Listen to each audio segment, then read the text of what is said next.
এত রাতে এসে দরজা মারাচ্ছ কেন? হ্যাঁ, আপনাদের বাড়িতে একটা মেয়ে ঢুকছে। কি? মেয়েটা কি আপনাদের বাসায় নাকি? কি এই এত রাতে আমাদের বাসায় মেয়ে ঢুকেছে? না, কোনো মেয়ে ঢুকেনি। আর যদি ঢুকে থাকে সে তো আমাদের পরিচিত মেয়ে ঢুকেছে, তাতে তোমরা এসছো কেন? মেয়েটাকে আমাদের খুব দরকার। মেয়েটা বাসা থেকে পালিয়ে আসছে। আমাদের বাসায় কোনো মেয়ে ঢোকে না, আচ্ছা, আপনাদের বাসায় কে কে থাকে?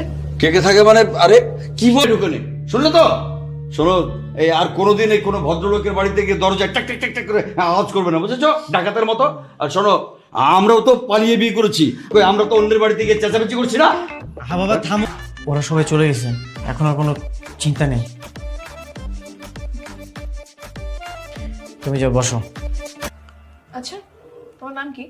ও কিছুক্ষণ আগে না তুমি আমাকে বললা আমি নাকি তোমাকে পালিয়ে নিয়ে এসেছি, এখন আমার নামটাই জানো না?